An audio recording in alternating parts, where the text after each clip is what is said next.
There are at least 3 ways to build most EDH decks. Strong, fun, and mean. Let's take a look at the strong, fun, and mean ways that I would build Kotori, Pilot Prodigy, and the video starts right now.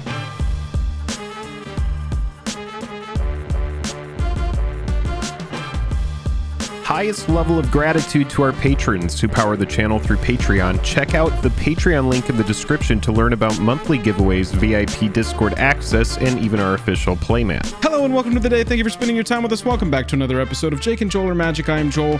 In the 3 Ways Commander series, I like to take commanders and show 3 different paths that you could go down when you're building this commander, because I think that there are a multitude of ways that you can build any commander. If by the end of the video you get any value out of it, or you just like it, hit that like button, hit that subscribe button. It really helps us out. Let's take a look at Kotori. Kotori Pilot Prodigy is a 1 blue, 1 white, 2/4 Moonfolk pilot. They have vehicles you control have 2, and at the beginning of combat on your turn, target artifact creature you control gains lifelink and vigilance until end of turn. So Kotori by itself can pilot any vehicle that you want to put in this deck, because passively all of your vehicles are now going to have crew 2 instead of whatever their crew cost is. If you're not familiar, a crew cost looks at the power of a creature, and you have to tap creatures equal to the crew number for that vehicle to turn into a creature and be ready to attack. Now, Kotori also can give an artifact creature you control lifelink and vigilance at the beginning of combat on your turn, so all of your vehicles can attack without tapping, and if the thing connects with anything, be it a blocking creature or a player, you're going to get some life back. As for the 3 ways that I would build Kotori, the first way, obviously, let's look at vehicles. Let's look at not only the best vehicles that we can run in this deck, but some creatures that really work well alongside Kotori and a vehicle deck. For the fun way, we want to lean on that second ability that Kotori's got to give an artifact creature lifelink and vigilance, and we want to build a robot deck. We're looking for cards with robots in the art or cards that are just robots themselves. And for the mean way, let's build a 1-lane road. We're already working with vehicles, so let's force combat to happen between 1 big creature that is attacking, ours hopefully, and only 1 blocker on the other side if we can help it. Those are the 3 ways that I think I would build Kotori. Let's take a look at the strong way. If we're building vehicles, obviously, let's look for the biggest and baddest ones first, and we're going to run things like Sky Sovereign Console Flagship. 5 mana, 6/5. It's a flyer. When it ETBs or attacks, it deals 3 damage to a creature or planeswalker an opponent controls. Doesn't even have to be a creature or planeswalker of who it's attacking. This card is just bonkers, and because Kotori makes all vehicles have crew 2, Sky Sovereign doesn't even have a crew 3. We have a crew 2 there. If we're looking at big and bad vehicles, we're also running Parhelion 2, an 8 mana 5/5 vehicle, but that 8 mana gets you a lot. A flying first strike vigilant 5/5, and whenever it attacks, you create 2 4/4 white angel creature tokens with flying and vigilance that are attacking. So we've got 8 power on 2 different angel creature tokens total, and we've got an additional 5 power for 13 on any swing that Parhelion 2 makes. And with that crew 2 with Kotori, it's kind of nuts. Now, I just showed you 2 flying vehicles, but not every vehicle that you want to run in this deck is going to necessarily have flying. So we talked about having some cards in this deck alongside all of your vehicles. And look, just pick vehicles. Pick any vehicle you want. If it's a vehicle and it fits the commander's colors, it should probably be in this deck. Just find them and put them in there. They're going to work great. Aeronaut Admiral is also going to work great alongside the vehicles, because any of them that don't have flying are just going to passively have flying. This is a fun 4 mana card to drop to surprise your opponents and fly over what they thought they were going to be able to block with. Aethershield Artificer is very similar. It gives this passive effect for 4 mana. On your turn on combat, target artifact creature gets +2/+2 and gains indestructible until end of turn. So now you're attacking without fear of reprisal. If you've got Parhelion 2 on the battlefield, you're crewing for 2 with Kotori.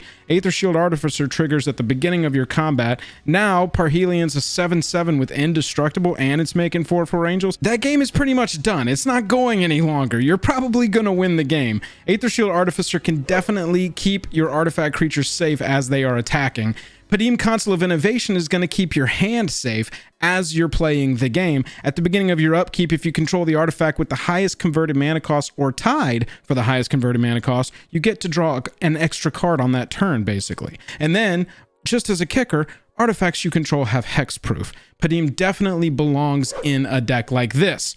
Arbiter of the Ideal is an interesting way to put cards into a vehicle deck, and let me explain to you why. Whenever it becomes untapped, okay, you're going to reveal the top card of your library. If it's an artifact, creature, or land, you put it onto the battlefield with a manifestation counter, which makes it an enchantment, but it puts it onto the battlefield for free.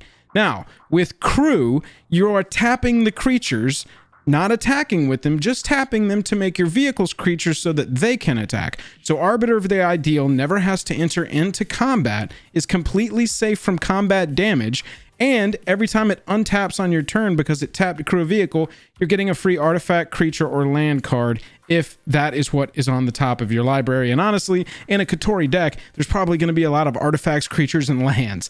Arbiter of the Ideal, with that inspired mechanic, just completely redefines itself as a card in this deck. You've also got a card like Daring Thief, Inspired. Whenever it becomes untapped, you can exchange control of target non-land permanent you control and target permanent and opponent controls that shares a card type with it. Did you play some creature with an ETB that's like done now and you don't need it? Trade that creature for your opponent's best creature.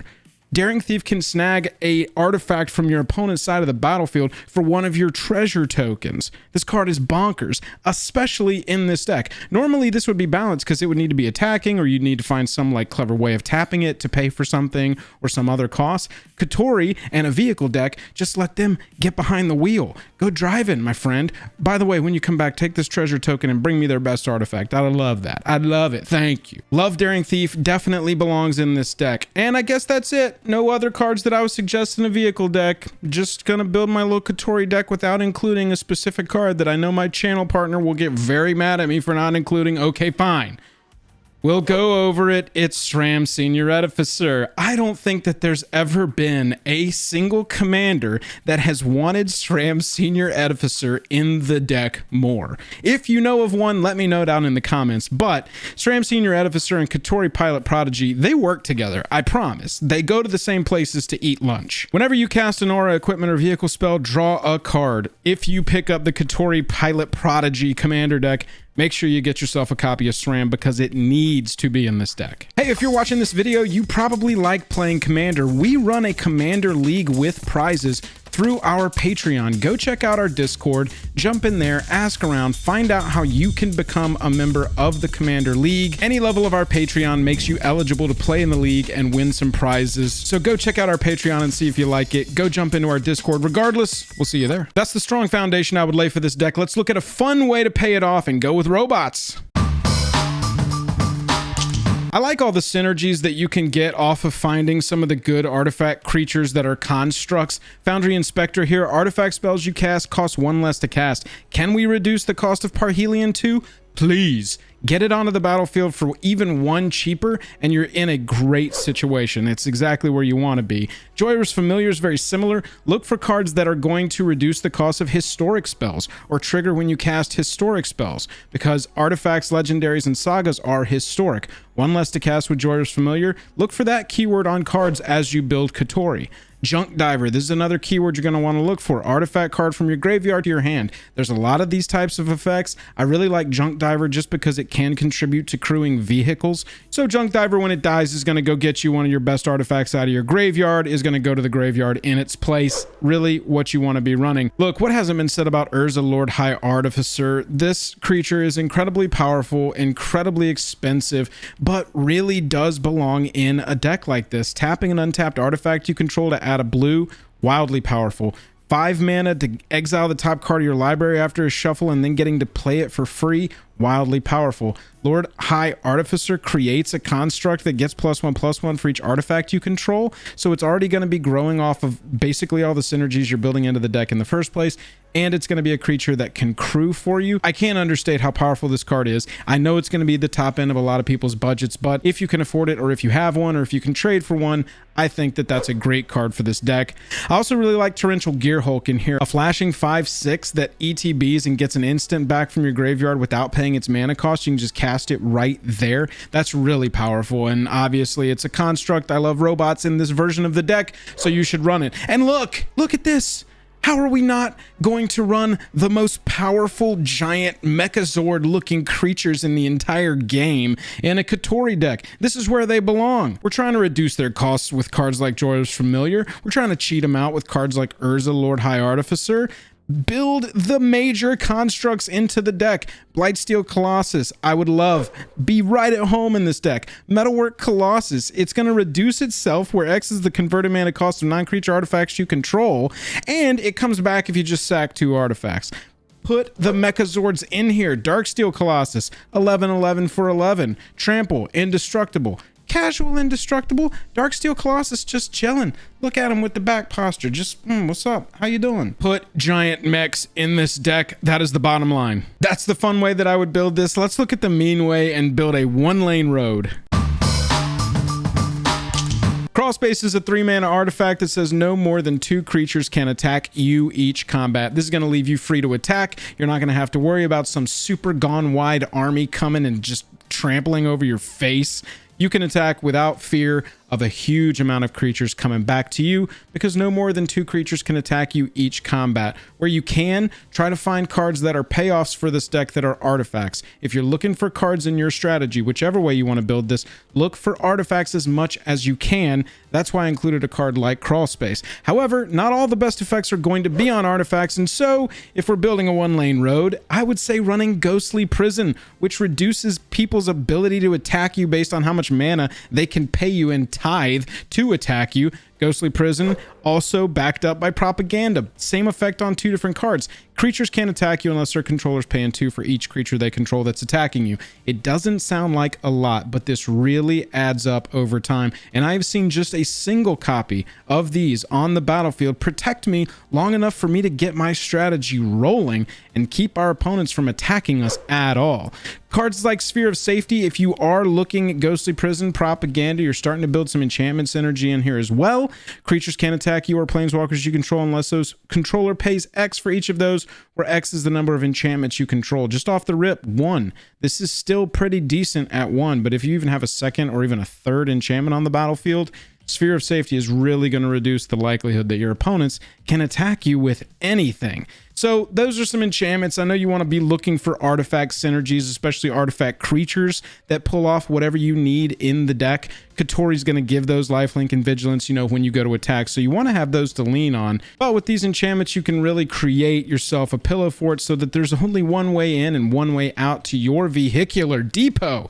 But I want to get back to some artifacts, and we can get this done on Silent Arbiter. This is what I'm talking about. A creature, an artifact. This is our synergy right here. No more than 1 creature can attack each combat. No more than 1 creature can block each combat. That applies to everyone universally across the board. This is a blanket effect. Silent Arbiter is exactly what I want to see in this deck. Silent Arbiter with Kotori and Parhelion 2 on the battlefield, that is pretty brutal. You have got a lot of power pushing through, finding loopholes in Silent Arbiter's abilities, getting some attacks going, getting lots of power in the air, and nobody can really clap back super hard because only 1 other creature per combat can attack you. I really love this card in the deck, regardless of if you're building it super pillow forty. Curse of Verbosity is a way to incentivize our opponents to attack other people. We don't have to keep them from attacking. If we can incentivize them to go a different way, you enchant a player with this curse, and whenever they're attacked, you draw a card, and then each opponent attacking player does the same. So it's going to put cards into your hand, and it's going to incentivize your opponents not to be attacking you. Leave you alone. You just want to have some vehicles over here. Isperia is sort of that thought in reverse. Whenever a creature attacks you or a planeswalker you control, you may draw a card. So now this is de-incentivizing your opponents from attacking you. Let's incentivize them attack other ways, de-incentivize from attacking us, and maybe pillow fort up a little bit so that we really only have to make 1 vehicle start punching through, and that's how we're going to win the game. And then look, if we're building blue-white and it's a mean version, look, just go all the way and run cards like Render Silent. You're going to counter their first spell. They're going to be turned off for a whole turn. You're going to lose friends. It's great. Run Render Silent. Yeah, sure. Those are the 3 ways that I would look into building Kotori. Let me know down below the ways that you're building the Pilot Prodigy. We're super excited about a vehicle deck over here. Just some support on that little sub-theme, little tribe of vehicles. That's very cool to see. If you enjoyed the video, hit that subscribe button. Otherwise, I'll catch you later.